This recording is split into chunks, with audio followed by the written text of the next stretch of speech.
এটাই হলো ধ্যানলিঙ্গম মন্দিরে ঢোকার মুখ্য প্রবেশদ্বার। অনেকেই হয়তো জানেন না, আদিযোগীর যে মূর্তিটা রয়েছে এটা কিন্তু পাথরের মূর্তি না, 500 টনের ওপরেও বেশি স্টিল দিয়ে এই মূর্তিটা কিন্তু তৈরি করা। দেখুন ভিড়, দেখুন এখানে লাইট শো দেখার জন্য কয়েক হাজার লোক জড়ো হয়ে গেছে। A being appeared in the upper regions of Himalayas. No one knew who he was, where he came from. The origins of this spectacular being were unknown. এতটা ফাটাফাটি ভালো লাগে বলে বোঝাতে পারবো না। কলকাতা থেকে প্রায় 2150 কিলোমিটার দূরে দক্ষিণ ভারতের তামিলনাড়ু রাজ্যের কোয়েম্বাটুর শহরের কাছে ঈশা ফাউন্ডেশনের কমপ্লেক্সে দাঁড়িয়ে আছে এক বিশাল শিবের মূর্তি। প্রায় 112 ফুট উঁচু এই শিব মূর্তিটিকে সবাই আদিযোগী নামেই চেনেন। এই মূর্তিটি গিনেস বুক অফ ওয়ার্ল্ড রেকর্ডসে বিশ্বের সবচেয়ে বড় যোগীর মূর্তি হিসেবে পরিচিত। চারপাশে সবুজ পাহাড়, শান্ত মনোরম পরিবেশ আর আধ্যাত্মিক আবহ উপভোগ করার জন্য দেশ বিদেশ থেকে হাজার হাজার দর্শনার্থীর ভিড় জমে ঈশা ফাউন্ডেশনের এই আদিযোগী চত্বরে। এখানেই রয়েছে সূর্যকুণ্ড, চন্দ্রকুণ্ড, ধ্যানলিঙ্গ মন্দির, লিঙ্গ ভৈরবী মন্দির, আরো অনেক কিছু। এই আদিযোগী চত্বর যতটা না ধার্মিক দৃষ্টিকোণ থেকে পরিচিত, তার থেকেও অনেক বেশি বিখ্যাত আধ্যাত্মিক সাধনা স্থান হিসেবে। এই কারণে সারা বিশ্বের বিভিন্ন দেশের নানা ধর্মের মানুষ এখানে আধ্যাত্মিক সাধনা, ধ্যান শিক্ষা আর যোগ শিক্ষা গ্রহণের মাধ্যমে নিজেদের জীবনের সঠিক দিশা খুঁজে বের করার জন্য জমায়েত হন। আমাদের আজকের এই ভিডিওতে সস্তায় কলকাতা থেকে কিভাবে আদিযোগী যাওয়া যায়, আদিযোগী ভ্রমণের সঠিক সময়, কম খরচে আদিযোগী চত্বরে কোথায় থাকা ও খাওয়া যায়, আর আদিযোগী চত্বরে দেখার মতো কি কি আছে, এই সমস্ত কিছু আলোচনা করব। একই সাথে আমরা কিভাবে আদিযোগী ভ্রমণ করেছিলাম সেটাও দেখাবো, যেটা দেখে আপনারা খুব সহজে আদিযোগী ভ্রমণ পরিকল্পনা করতে পারবেন। তাহলে এবার শুরু করি আদিযোগী পৌঁছবেন কিভাবে সেই প্রশ্নের উত্তর দিয়ে। কম খরচে আদিযোগী পৌঁছানোর সবচেয়ে সহজ উপায় হলো প্রথমে ট্রেনে কলকাতা থেকে কোয়েম্বাটুর পৌঁছানো। কলকাতার হাওড়া বা শিয়ালদা থেকে কোয়েম্বাটুরের ডিরেক্ট ট্রেন নেই, তাই কলকাতার কাছে শালিমার স্টেশন থেকে কোয়েম্বাটুরের ট্রেন ধরতে হবে। সপ্তাহে মাত্র 2টি ট্রেন চলে কোয়েম্বাটুরের জন্য। প্রতি রবিবার আর মঙ্গলবার রাত্রি 11:45 ছাড়ে ট্রেন নাম্বার 22642, আর 12660 গুরুদেব এক্সপ্রেস ছাড়ে প্রতি বুধবার রাত্রি 11:45।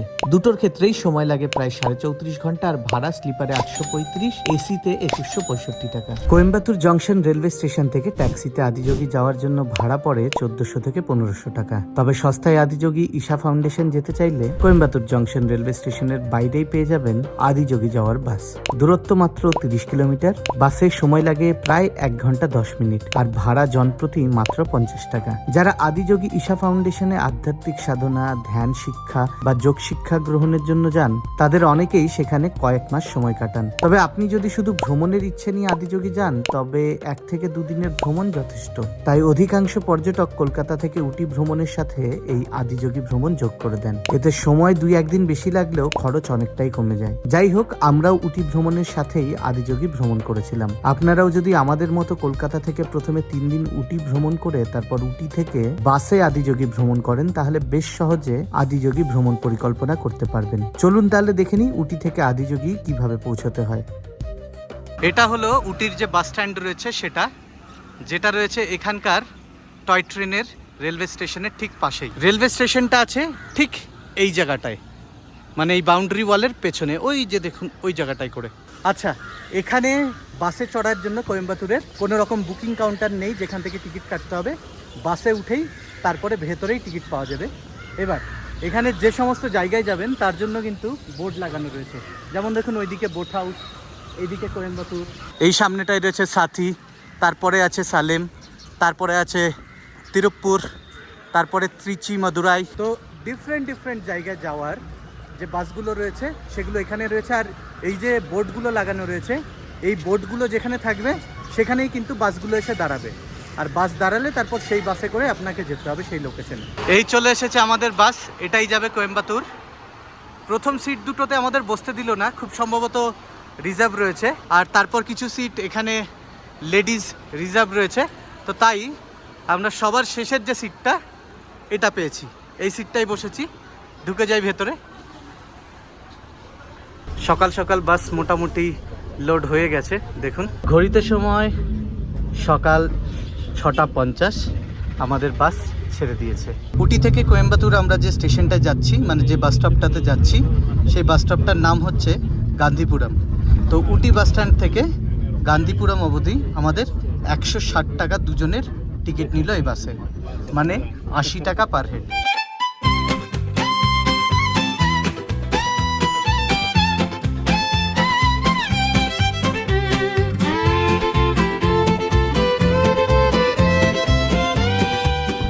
এখানে একটা জিনিস লক্ষ্য করছি যেটা আমাদের কলকাতাতে হয় না, সেটা হলো যে এখানে যখনই প্যাসেঞ্জার ওঠার জন্য বাসটা দাঁড় করাচ্ছে তখন এখানকার যে কন্ডাক্টর রয়েছেন তিনি কিন্তু প্যাসেঞ্জারকে ডিরেক্ট বলছেন যে ভেতরে সিট নেই, দাঁড়িয়ে যেতে হবে, এবার উঠতে চাইলে উঠে যাবে।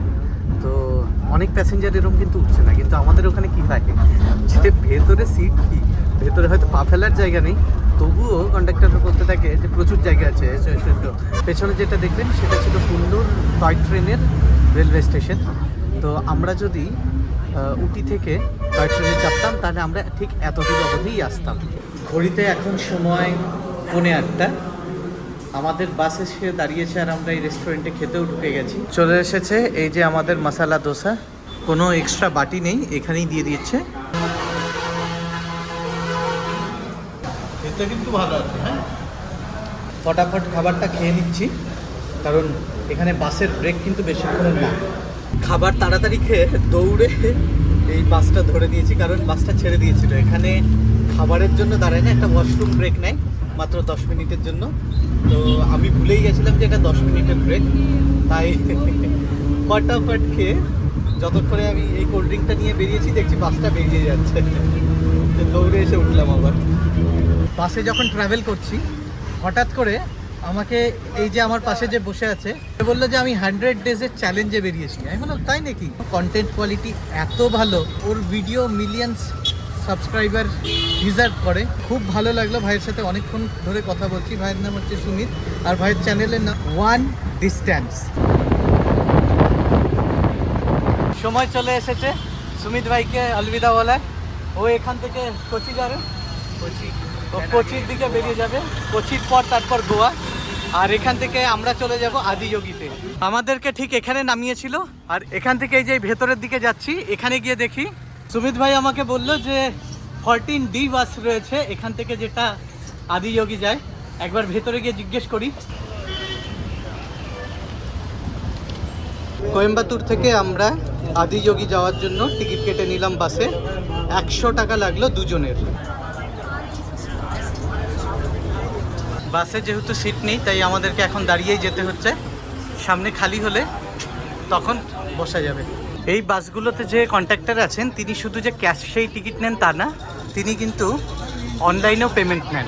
আমরা আমাদের পেমেন্টটা যেটা করলাম সেটা গুগল পেতে করলাম বাসে। ভেবে দেখুন, বাসের টিকিট গুগল পেতে।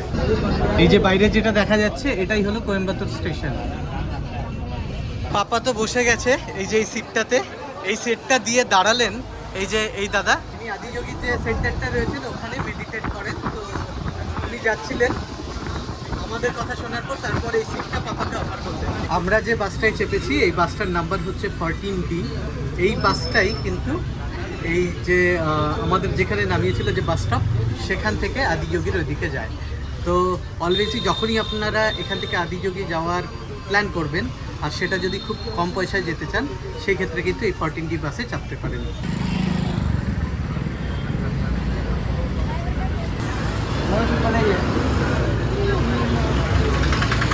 আর মোটামুটি মিনিট 10-এর কাছাকাছি লাগার কথা আছে আমাদের, দেখা যাক। এখানে যখনই কথা বলছি একটা যেটা হচ্ছে যে চারিদিক থেকে লোকজন কিন্তু তাকিয়ে আছে, মানে ওদের কাছে আমার ভাষাটাও তো টোটালি ডিফারেন্ট, মানে বাঙালি খুব একটা ওরা দেখতে পায় না, তো এই ল্যাঙ্গুয়েজটা ওদের একটু আলাদা মনে হয়।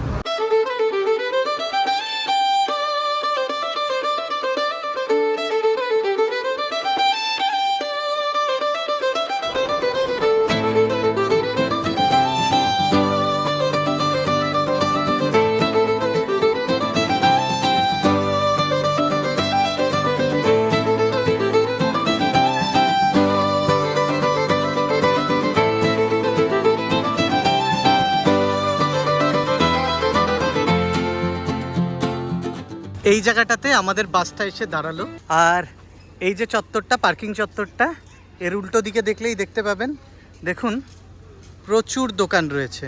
এই দোকানগুলো পার হয়ে সামনের দিকে যখন যাচ্ছি তখন ঠিক এই দিকটাতে রয়েছে ওয়াশরুম বা টয়লেটের বন্দোবস্ত। আর এই সামনে একটা মন্দির রয়েছে, যাই মন্দিরের গেটের দিকে যাই। এইদিকে দেখুন, এগুলোকে বলদ বলে। ষাট গরুতে টানা গাড়িগুলো বা বলদে টানা গাড়িগুলো রয়েছে, যেগুলোতে চেপে এই চত্বরটা ঘোরা যেতে পারে। ওই পেছনে রয়েছে একটা লাগেজের কাউন্টার। এখানে নিজের মূল্যবান জিনিসপত্র জমা রাখতে পারেন। আপনার ব্যাগ, ওয়ালেট চাইলে ওয়ালেটও রাখতে পারেন, কিন্তু ওয়ালেটটা নিয়েই যেতে বললেন। এই জিনিসগুলো এখানে রেখে তারপর সামনে একটা মন্দির রয়েছে, যেটাকে ধ্যানলিঙ্গম মন্দির বলা হচ্ছে। এই মন্দিরটাতে আমরা প্রবেশ করতে পারি। এটাই হলো ধ্যানলিঙ্গম মন্দিরে ঢোকার মুখ্য প্রবেশদ্বার। এই পয়েন্টটা অবধি মোবাইল আনা যাবে, এরপর কিন্তু আর মোবাইল অ্যালাউড না। দেখুন, এই রকম কিছু প্রাচীর দিয়ে ঘেরা রয়েছে এই চত্বরটা। এই প্রবেশদ্বারের ভেতর দিয়ে ঢুকতে হবে। ওই দিকেও কিন্তু ঠিক একইভাবে ঘেরা রয়েছে। জানি না দেখতে পাচ্ছেন কি না, তবে ভেতরে প্রচুর সারি সারিভাবে সুপুরি গাছ লাগানো রয়েছে, যার মধ্যে দিয়ে আমাদের হেঁটে যেতে হবে মন্দিরের দিকে। এখানে আসার পর বেশ বোকাই হতে হলো, কারণ আমরা কোনো রকম রিসার্চ করে আসিনি। এখানে একটা মন্দির রয়েছে, সামনে মন্দির চত্বর রয়েছে, কিন্তু সেই মন্দির চত্বরে থাকার কোনো বন্দোবস্ত নেই। এবার আমরা ভেবেছিলাম এই চত্বরেই থাকার কোনো বন্দোবস্ত করব, কিন্তু সেটা যেহেতু হচ্ছে না, তাই আমি অনলাইনে booking.com থেকে একটা হোটেল বুক করলাম, যেটা রয়েছে এখান থেকে 5 কিলোমিটার দূরে। আমাদের ওই 950 টাকা মতন ভাড়া পড়বে, ইনক্লুডিং ট্যাক্সেস। ভাগ্য যদি ভালো থাকে তাহলে কি হয় দেখুন, এই দাদার সাথে দেখা হয়ে যায়। কথায় কথায় পরিচয় হলো। উনি বললেন যে এখানেও তো তুমি কটেজ বুক করতে পারো। আমি বললাম আচ্ছা।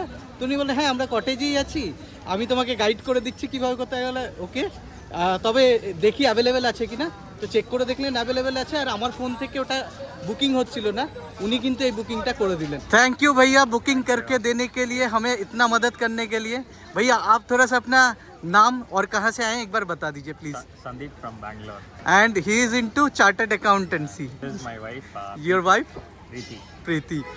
Nice to meet you, and thank you so much for all the help. You can see the big campus. It's a very big campus inside. Okay. You'll have very good time inside. Okay. Nice vegetarian food with all sprouts, Okay. greens and all. Very good food. Okay. You'll have a nice time. Tell everyone and help everyone. Yeah. Room number 416। রুমের ভেতরটা দেখাই।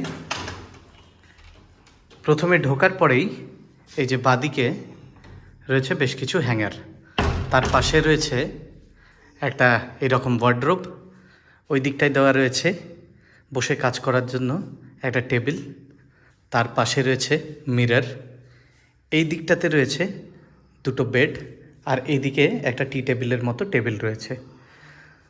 জল খাওয়ার জন্য ওই যে তামার jug আর তামার গ্লাস দেওয়া রয়েছে। পেছনের ব্যাকগ্রাউন্ডটা এইরকম কিছুটা। এইদিকে একটা এসি রয়েছে, ওপরে ফ্যান দেওয়া রয়েছে যদি গরম লাগে তার জন্য। আর এই ডান দিকটায় রয়েছে ওয়াশরুম, বেশ নিট অ্যান্ড ক্লিন ওয়াশরুম, দেখতেই পাচ্ছেন। গিজারটা নেই, তবে বেশ নিট অ্যান্ড ক্লিন। আর এরপর হচ্ছে এটা, এখান থেকে দেখুন, দেখতে পাচ্ছেন বাইরেটা? আরও বেটার করে দেখাই, দেখুন। এটা হচ্ছে মশা আটকানোর জন্য নেট। তারপরেই এই যে দেখুন, এটা কাচের একটা উইন্ডো। আর তারপর দেখুন, এখন সূর্য অস্ত যাচ্ছে ওই পাহাড়ের পেছনে, ঠিক এই জায়গাটায়। আর আশেপাশের দৃশ্যটা দেখুন, কি ফাটাফাটি দেখতে। এই যে নিচে যে পার্কিংটা দেখতে পাচ্ছেন, এই জায়গাটায় যে সমস্ত গেস্টরা নিজেদের গাড়ি নিয়ে এসছেন, তারা এখানে পার্কিং করে রাখতে পারেন। আজকে ভাগ্যটা যে এতটা ফেভার করে দেবে কল্পনাও করতে পারিনি।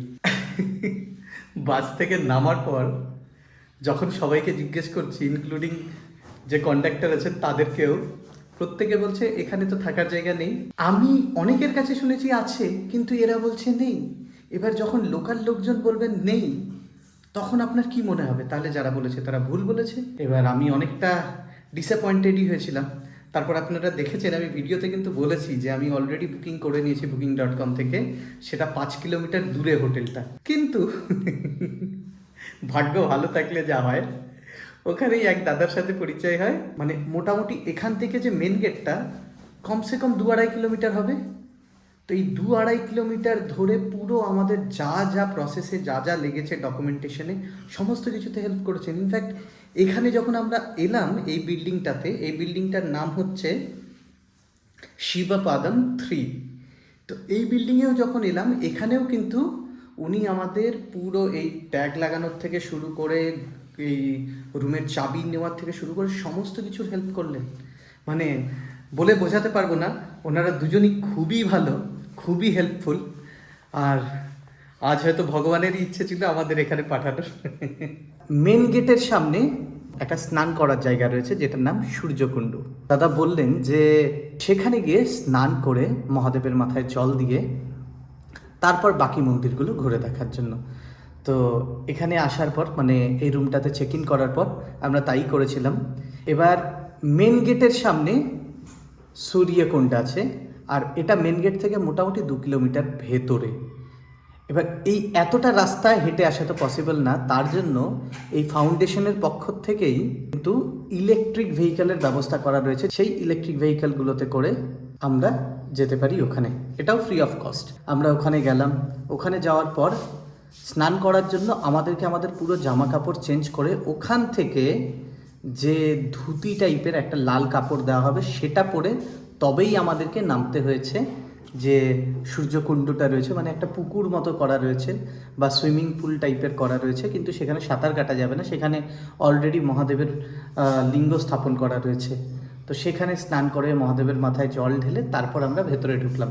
এবার এখন কি করব? এখন আমরা এই চত্বর থেকে বেরিয়ে যাব আদিযোগীর যে আবক্ষ মূর্তি রয়েছে সেই জায়গাতে। এখানে নিচে নামার জন্য লিফটও রয়েছে, সেই লিফটে করেই এই যে দেখুন আমরা নিচের দিকে নেমে যাচ্ছি। হল থেকে বেরিয়ে তারপর আমরা সামনের দিকে এগিয়ে যাচ্ছি। এখন সামনে যে গাছটা আছে ওখানেই টোটো আসবে, ওখান থেকেই আমাদের মেন গেট পর্যন্ত নিয়ে যাবে টোটোটা। ক্যাম্পাসের ভেতর থেকে এবার আমরা চলে এলাম বাইরে। অলরেডি সন্ধ্যে লেগে গেছে, সময় হয়ে গেছে সন্ধ্যে 6:20। আমরা এগিয়ে যাব সামনে যেখানে আদিযোগীর আবক্ষ মূর্তি রয়েছে, সেখানে লাইট শো হয় সেই দিকটাতে, সেই শোটা উপভোগ করার জন্য। এই গেটটার থেকে বাইরে বেরিয়েই দেখুন অসংখ্য দোকান রয়েছে যেখানে বিভিন্ন ধরনের খাবার কিনতে পাওয়া যাচ্ছে। আর ভিড় দেখে নিন কি পরিমাণ ভিড় রয়েছে এই সন্ধেবেলাতেও। প্রচুর সংখ্যক টুরিস্ট কিন্তু এখানে আসেন এই আদিযোগী আর এখানকার যে মন্দিরগুলো রয়েছে সেগুলো দেখার জন্য। আচ্ছা, বাদিকে ঠিক এইগুলোতে রয়েছে ব্যাগেজ চেকিং কাউন্টার, অথবা আপনি যদি ওখানে কোনো কিছু রাখতে চান, যেমন আপনার মোবাইল, জুতো, অন্যান্য ট্রলি ব্যাগ, এই সমস্ত কিছু রেখে যদি ঘুরতে চান সেটাও কিন্তু এইগুলোতে রেখে করতে পারেন। এই যে মন্দিরের মেন গেটটা আছে, মেন গেটটার থেকে আদিযোগীর যে মূর্তিটা রয়েছে সেটা কিন্তু প্রায় 1.5 কিলোমিটার দূরে। তো সেই জায়গাতে যাওয়ার জন্য এখানে দেখুন এই গরুতে টানা গাড়িগুলো রয়েছে, এইগুলোতে করে কিন্তু যাওয়া যেতে পারে। আমরা চেপে গেছি টোটোতে, এবার আমরা এগিয়ে যাচ্ছি যে আদিযোগী আবক্ষ মূর্তিটা রয়েছে সেদিকে। এই রাত্রিবেলাতেও কিন্তু এখানে দর্শনার্থীদের ভিড় উপচে পড়ছে। আমার যা ধারণা প্রত্যেক দিন কয়েক হাজার দর্শনার্থীর ভিড় হয় এখানে। দেখুন ভিড়, দেখুন এখানে লাইট শো দেখার জন্য কয়েক হাজার লোক জড়ো হয়ে গেছে। পুরো একটা মনে হচ্ছে মেলা বসে গেছে। যাই হোক, পাপা ওই জায়গাটায় দাঁড়িয়ে আছে, বুঝতে পারছে না তাই। আর আমরা ঠিক সবার সামনে, থ্যাঙ্কস টু এই দাদা যে সমস্ত কিছু অ্যারেঞ্জমেন্ট করে দিচ্ছে। কিভাবে সেটা পরে বলবো। আপাতত আর বেশ কিছুক্ষণের মধ্যেই এখানে লাইট শো শুরু হয়ে যাবে। You can witness this wondrous and powerful video imaging show every day at 7 p.m.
অসম্ভব যে ভালো লাগলো বলে বোঝাতে পারবো না, মানে চোখ ধাঁধিয়ে যাচ্ছে। তো ভেবে দেখুন সাধারণ অডিয়েন্স যাদের এই ধরনের ভিএফএক্স বা এই জাতীয় ব্যাপারগুলোতে সেরম কোনো ধ্যান ধারণা নেই তাদের কেমন লাগবে।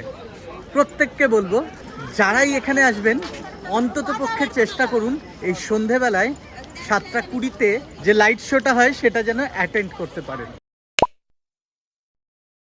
ঘড়িতে এখন সময় সকাল 5:30। আমরা ঘুম থেকে উঠে গেছি, ওঠার পর যে রুমগুলোতে আমরা ছিলাম তার ব্যালকনিতে চলে এসেছি। এই ব্যালকনির থেকে আশেপাশে দেখুন পুরো অন্ধকার আর ঝিঝি পোকার ডাক শোনা যাচ্ছে। সামনে দেখুন একজন সাইকেল চালিয়ে যাচ্ছে। ক্যাম্পাসের ভেতরে এরকম প্রচুর লোকজনকে দেখতে পাওয়া যায় যারা সাইকেল চালিয়ে যাচ্ছে। এই সাইকেলগুলো ফ্রিতেই ক্যাম্পাসে অ্যাভেলেবেল করা আছে, যে খুশি এই সাইকেলগুলো নিয়ে চালাতে চালাতে যেতে পারে। কারণ এখান থেকে যে মেন গেট সেটা কিন্তু প্রায় 2 কিলোমিটার, তাই হয় আপনাকে ইলেকট্রিক টোটোগুলোতে যেতে হবে অথবা সাইকেল চালিয়ে অথবা হেঁটে। সামনের এই যে চত্বরটা, এই চত্বরটাতেই টোটো আসে প্রত্যেক 15 থেকে 20 মিনিট পর পর, যেখানে আমরা টোটোতে চাপতে পারি। কিন্তু এই মুহূর্তে এখানে টোটো নেই, তাই এই জায়গার থেকে আমাদেরকে সোজা চলে যেতে হবে হাঁটতে হাঁটতে মুখ্য মন্দির চত্বরের দিকে, আর সেখান থেকে মেন গেটের দিকে। রাস্তার ধারে বেশ কিছু নারকেল গাছ আর সুপুরি গাছেরও কিন্তু বাগান রয়েছে। যেমন দেখুন এই বাঁ দিকটাতে, এই দিকটাতে কিন্তু নারকেল গাছের বাগান। দারুণ দেখায় এই বাগানের ভেতর দিয়ে হেঁটে যেতে। যখন সামনের দিকে এগোতে থাকি দারুণ লাগে। ভোরের আলোতে মোটামুটি মিনিট 10 ধরে হেঁটেই চলেছি, আরও কতক্ষণ লাগবে কে জানে। ঘড়িতে সময় হচ্ছে 6:15। আমাদের আসতে আমাদের কটেজ থেকে এই মেন গেট অবধি সময় লেগেছে প্রায় আধ ঘন্টার কাছাকাছি। প্রায় 2 কিলোমিটারের ওপরে আমি হেঁটেই এসেছি আজকে, কিন্তু কোনো টোটো বা কোনো কিছু পাইনি সেখানে। এখানেই দেখুন মন্দিরের মেন গেটটা রয়েছে, তার আগে একটা মহাদেবের মূর্তি স্থাপন করা আছে, দারুণ দেখাচ্ছে। আর এই দিকের দেখুন পরিবেশটাও, এটাও কিন্তু বেশ মনোমুগ্ধকর। এই দিকটাতে আছে আপনার বাস স্ট্যান্ড। দেখুন একটা বিশাল বড় পার্কিং চত্বর, এখান থেকেই আপনি কোয়েম্বাতুরের জন্য বাস পাবেন, সেটা কোয়েম্বাতুর রেলওয়ে স্টেশন হোক বা কোয়েম্বাতুর বাস স্ট্যান্ড হোক। এখানে দেখুন বাসের ডিপার্চার টাইম লেখা রয়েছে, কোন বাস কখন কোথায় যাবে সমস্ত কিছু কিন্তু লেখা রয়েছে। আচ্ছা, এবার এখানে কি কি দেখতে পারবেন ভেতরে সেটা একটু দেখে নিন। আছে ধ্যানলিঙ্গা, আছে লিঙ্গ ভৈরবী, আছে নাগাশ্রীন, আছে নন্দী মহারাজের একটি মূর্তি, আছে ত্রিমূর্তি প্যানেল, চন্দ্রকুণ্ড, সূর্যকুণ্ড। আমি এখন মেন গেট থেকে বেরিয়ে তারপর হেঁটে যাচ্ছি যেখানে আদিযোগীর আবক্ষ মূর্তি রয়েছে। গতকাল দেখিয়েছিলাম রাত্রিবেলায় যে সেখানে কি ফাটাফাটি লাইট শো হয়, মানে এতটা ফাটাফাটি ভালো লাগে বলে বোঝাতে পারবো না। এখানে এলে এটা তো একদমই মিস করবেন না। রাত্রিবেলায় 7:20 স্টার্ট হয়। এবার যদি আপনার ভেতরে রুম বুক করা থাকে সেই ক্ষেত্রে কিন্তু আপনি এই ধরনের কিছু ট্যাগ পাবেন। দেখুন আমার এই ট্যাগটাতে লেখা রয়েছে শিবপাদম 3। তার মানে হচ্ছে আমরা যে রুমটাতে আছি সেই বিল্ডিংটার নাম শিবপাদম। সেই বিল্ডিংয়ের আমরা রয়েছি 416 নম্বর রুমে।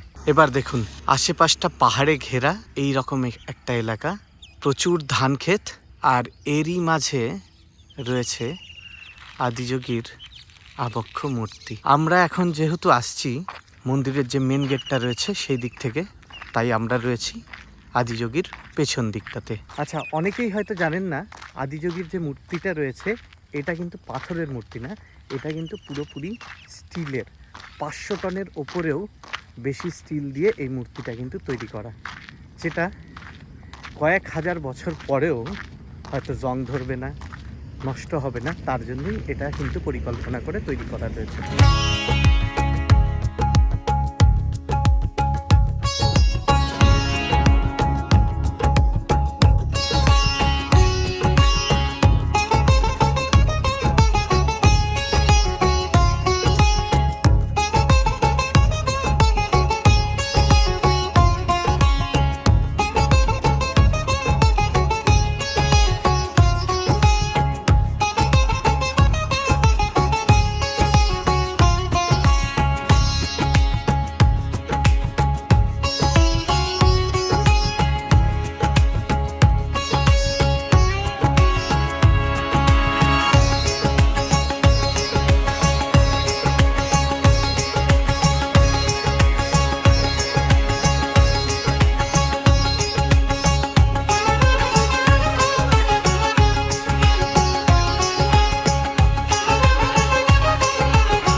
এই যে চত্বরটা, এটা হচ্ছে আদিযোগীর আবক্ষ মূর্তির চত্বর। এই চত্বরে আসার জন্য কোনো রকম টিকিট লাগে না, কোনো রকম টাকা পয়সা লাগে না। কোয়েম্বাতুর থেকে 14D নম্বর বাস ধরলে সোজা একটা বাস আসবে, যেটা এই মূর্তিটা ক্রস করে চলে যাবে যে ঈশার বাস স্টপ রয়েছে সেখানে। সেই বাস স্টপে নামতে হবে, নামার পর ওখান থেকে মাত্র 500 মিটার আপনি হেঁটেও আসতে পারেন, অথবা টোটো বা বুল কার্ট যেগুলো রয়েছে, গরুর গাড়িগুলো যেগুলো রয়েছে, সেগুলোতে চেপে কিন্তু এখানে চলে আসতে পারেন। আদিযোগীর মূর্তির সামনে এই যে ফাঁকা চত্বরটা দেখতে পাচ্ছেন, বিশাল বড় একটা ফাঁকা চত্বর। যখন এখানে বিশেষ কোনো অনুষ্ঠানের আয়োজন করা হয়, সেটা শিবরাত্রি হতে পারে বা পঞ্চতন্ত্র যজ্ঞ হতে পারে, সেই সময় কিন্তু এই চত্বরে মারাত্মক ভিড় হয়, প্রচুর লোকজন আসেন। তো তার জন্যই এই যে দেখুন, এই পুরো চত্বরটাকে কিন্তু তৈরি করা রয়েছে, বিশাল একটা ফাঁকা এলাকা। আর এটার পাশেই এই দিকটাতে টয়লেটের বন্দোবস্ত করা রয়েছে। যেহেতু এই চত্বরটা একটা বিশাল বড় ফাঁকা মাঠের মধ্যে, যেখানে কিন্তু আর কোনো কিচ্ছু নেই, কোনো বাড়িঘর নেই, কোনো কিছু নেই, কোনো গ্রাম নেই, যা আছে সব কিন্তু বেশ দূরে দূরে। তাই এটা এক্সপেকটেশনে রাখবেন যে যখনই এখানে আসবেন আপনি কিন্তু এই সিচুয়েশনের পরিস্থিতির সম্মুখীন হবেন, যে ফাঁকা এলাকায় আপনি। তো সমস্ত রকম অন্যান্য সুযোগ সুবিধে কিন্তু এখানে খুব একটা পাবেন না, যা পাবেন সেটা পাবেন কিন্তু যে ধ্যানলিঙ্গ মন্দির যেটা রয়েছে সেই মন্দিরের ঠিক সামনে। সকালবেলায় এই চত্বরটা পরিষ্কার করার কাজ চলছে, কারণ রাত্রিবেলায় এই চত্বরে বসেই কিন্তু সবাই আদিযোগীর যে লাইট শোটা হয় সেটা কিন্তু দেখেন। আচ্ছা, এখানে 2-4টে জিনিস বলে দিই। আদিযোগীর যে মূর্তিটা রয়েছে সেটা কিন্তু কমপ্লিটলি স্টিল দিয়ে তৈরি, 500 টনেরও বেশি পরিমাণ স্টিল দিয়ে তৈরি। আর কানের যে দেখুন দুল বা কুণ্ডল যাই বলুন না কেন, সেটা কিন্তু পুরোপুরি কপার দিয়ে তৈরি, মানে তামা দিয়ে। এই কারণে রাত্রিবেলায় যখন লাইট শো হয়, সেই সময় যখন ওইগুলোর ওপরে লাইট পড়ে, সেটা কিন্তু ফাটাফাটিভাবে রিফ্লেক্ট করে। আর গলাতে দেখুন একটা মালার দেখতে পাচ্ছেন, কাছে থেকে দেখাতে পারলে ভালো হতো, কিন্তু যে মালাটা দেখতে পাচ্ছেন ওটা কিন্তু আসলে রুদ্রাক্ষের মালা। এবার আপনি বলবেন যে এত বড় তো রুদ্রাক্ষ হয় না। আসলে ব্যাপারটা হচ্ছে, এই মালাটা তৈরি করার জন্য একসাথে 1 কোটির ওপরে রুদ্রাক্ষ ব্যবহার করা হয়েছে। ঠিক এই যে এই রুদ্রাক্ষগুলোই ব্যবহার করা হয়েছে। এবার কি হয়, এই রুদ্রাক্ষটা ওখানে একটার সাথে একটা জয়েন্ট করে তারপর পুরো মালাটা তৈরি করা হয়। আর প্রত্যেক বছর শিবরাত্রির সময় এই মালাটা পরিবর্তন করা হয়। এবার তাহলে এই রুদ্রাক্ষগুলো তখন করে কি, এইখান থেকে যে রুদ্রাক্ষগুলো বেরোয়, সেই রুদ্রাক্ষগুলোই ভেতরে যখন আপনি চান রুদ্রাক্ষ সেবার জন্য যে কাউন্টারগুলো থাকে, সেই কাউন্টারে আপনি কুপন জমা দিয়ে, মানে সেখান থেকে ইনফরমেশন সেন্টার থেকে রুদ্রাক্ষর কুপন নিয়ে তারপর ভেতরে গিয়ে জমা দিলে রুদ্রাক্ষর কাউন্টার থেকে, রুদ্রাক্ষ সেবার কাউন্টার থেকে এই রুদ্রাক্ষগুলোই কিন্তু আপনাকে ফ্রিতে দিয়ে দেওয়া হয়। মানে আমি এখন যেটা ধারণ করে আছি সেটা আসলে এই শিবরাত্রির আগে পর্যন্ত আদিযোগীর গলায় ছিল। আদিযোগীর আশেপাশে কিন্তু কোনো থাকার জায়গা নেই, থাকার জায়গা রয়েছে শুধুমাত্র যে মুখ্য মন্দির চত্বর রয়েছে সেটার ভেতরে যদি আপনাকে থাকতে হয় তাহলে রুম বুক করতে হবে। অনলাইনে রুম বুক করা যায়, ঈশা কটেজ বলে সার্চ করলে অনলাইনে আপনি রুম বুক করার যে ওয়েবসাইটটা আছে সেটা পাবেন, কিন্তু অধিকাংশ সময় সেটা কিন্তু ঠিকঠাকভাবে কাজ করতে চায় না। সেই ক্ষেত্রে আপনাকে বারবার চেষ্টা করতে হবে। রুম ভাড়া মোটামুটি 1000 টাকা দুজনের থেকে শুরু করে 5000-7000 অবধিও হতে পারে, ডিপেন্ড করবে আপনি কী রকম কটেজ নিচ্ছেন। এখানে আপনি রুম বুকিং করে থাকতে তো পারবেন, খাবার কোথায় খাবেন? তো ভেতরে প্রত্যেক দিন সকালবেলায় একবার খাবার দেওয়া হয়, আবার সন্ধেবেলায় আরেকবার খাবার দেওয়া হয়। মানে ওই মোটামুটি সন্ধ্যে 7টার থেকে রাত্রি 8:30-9টা পর্যন্ত একবার দেওয়া হয়, আর একবার সকালবেলায় মোটামুটি 8টার পর থেকে স্টার্ট হয়, সেটা চলে 10টার কাছাকাছি। এই দুবার ফ্রি অফ কস্ট খাবার দেওয়া হয়, প্রত্যেকের জন্য একই খাবার। সেই খাবার আপনি ভেতরে থাকলে খেতে পারেন। এবার এর বাইরে যদি আপনার খিদে লাগে, তো বাইরে কিছু শপ রয়েছে যেখান থেকেও কিন্তু আপনি খাবার কিনে খেতে পারেন। পরের প্রশ্ন হলো, এখানে কটেজ নিয়ে কতদিন থাকা উচিত? আসলে এখানে কেউ আছেন যে 7 মাস, 8 মাস, 9 মাস ধরেও আছেন।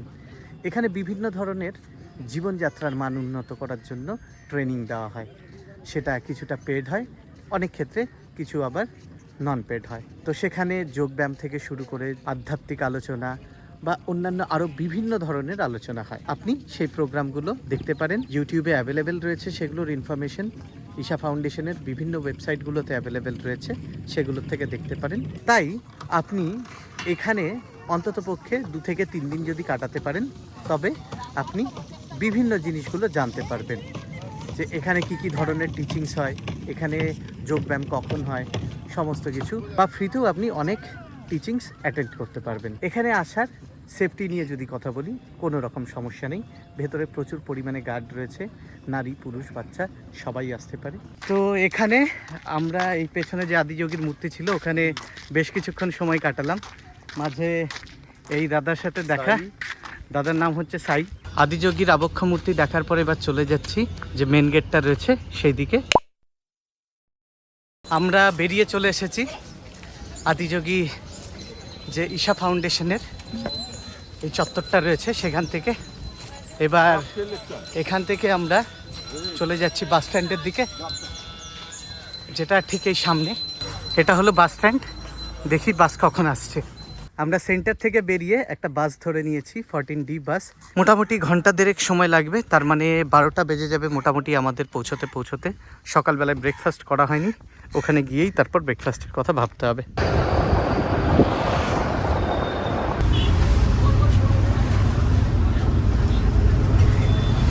এটা হলো গাড়ি পার্কিং চত্বর, আর ওই যে উপরে দেখতেই পাচ্ছেন কোয়েম্বাতুর জংশন লেখা আছে।